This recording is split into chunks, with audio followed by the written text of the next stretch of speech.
Okay, so let's jump right in, and we always like to start with the numbers at Kaweah Delta.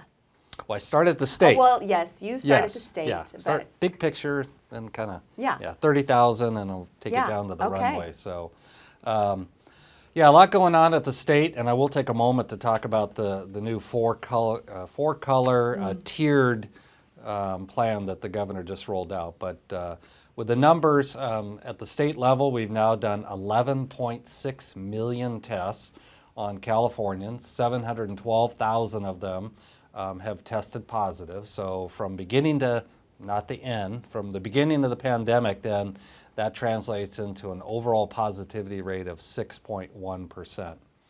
But the state also reports more currently what its 7-day trailing positivity rate is and what the 14-day trailing rate is. So the 14-day is at 5.1%, so lower than that cumulative 6.1%. But more positively speaking, the 7-day positivity rate, so the most recent 7 days, that's coming in at 4.4%. So that's good that we continue to see that positivity rate dropping. Sadly, there are now over 13,000 deaths. 13,163 Californians have passed away from the virus, and that equates to a 1.8% mortality rate. So 1.8% of those 712,000 people that tested positive ended up dying of the virus. And we'll talk, I think, a little bit more about the death rate and what exactly does that mean. There are, on another positive note, I guess I should have gone last with this because you always like me to end with a positive. I should have just waited, but a lot of positive news. So currently hospitalized, we have 3,773. Again, Californians are hospitalized. That's down 14% from last Thursday's telecast. So again, fewer people ending up in the hospital because of COVID. That's a great thing. And similarly, we have just under 1,200 of those almost 3,800 that are in the ICU. That's also down 12%. From the number that were in hospital ICUs across the state.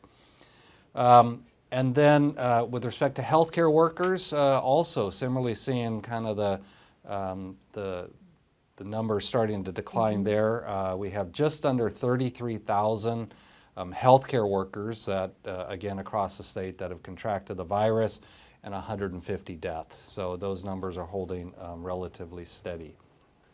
So earlier this week, or maybe it was last week, Governor Newsom unveiled his blueprint for a safer economy, which is essentially his statewide plan for reducing COVID-19, keeping Californians healthy and safe.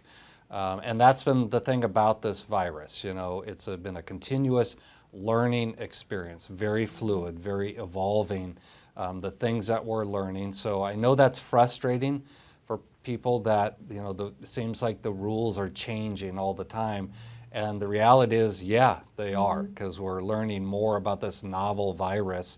And so that causes us to have to zig and zag. And so the governor and his office, you know, similarly, absorbing everything that's going on and saying we need to make some adjustments. So he's now imposing a risk-based criteria plan that allows to tighten or to loosen, you know, the economy, businesses, activities.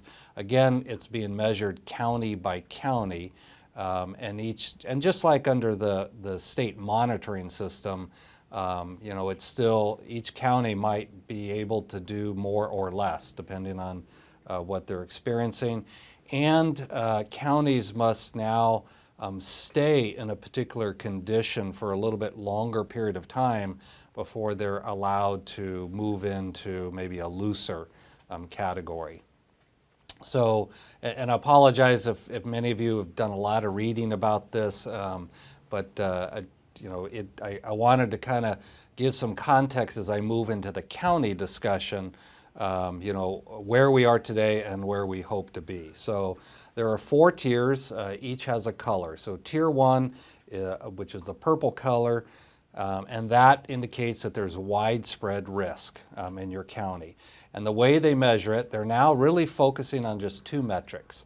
The number of daily new cases that are being observed. So, every day we're doing tests of people to see if they have COVID or not. So a daily new case appears per 100,000 population. So that's one key metric, and the other is the very familiar positivity rate. Yeah.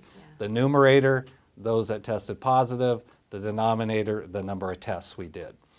So that's always been something we're paying attention to. But now the number of new daily cases per population is something that now is part of the governor's plan. So your Tier 1 purple, when you're experiencing more than 7 new cases per 100,000 population, and you have a positivity rate of over 8%. So we look at both.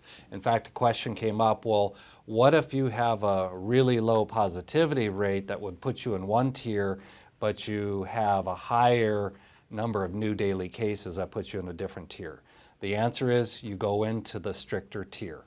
So yeah, you might, so the second tier is red, that's Tier 2, and they get looser and looser as you go down the color scheme. But you could, have one measure that's in the purple tier and another measure that's in the looser second tier, but you're going to be in the first tier. You go in the more stricter tier if you have measures that fall in multiple ones. So Tier 2, red, is called substantial risk. So not widespread risk, but substantial risk. You're in that category if you're now experiencing 4 to 7 new daily cases per 100,000 population, and your positivity rate is hovering somewhere in the 5 to 8% range. Tier 3, which is orange, that's now called moderate risk, and there you're only experiencing 1 to 3.9 new cases per 100,000 each day, and your positivity rate now has fallen somewhere between 2 and 4.9%. And then lastly, Tier 4, yellow, which stands for minimal risk. Now you have less than 1 new case per 100,000. So imagine, Tulare County, per day. So Tulare County has 480,000 people. So 4.8 times 100,000. So we literally should have only 4.8 new cases per day, 1 per 100,000, to get down to that loosest Tier 4 category where virtually everything can open up at that point. There might still be some modifications that have to be made. I don't believe there is a single county in California that's in that Tier 4. I have seen, I think most of the 58 counties, the majority are still in Tier 1, the purple, but there are a number that have come down to Tier 2. And you have to remain in a tier for 3 weeks and exhibit those numbers for that 3-week period before you're eligible to move into the next tier, the looser tier. So that's our new nomenclature, tiers and colors.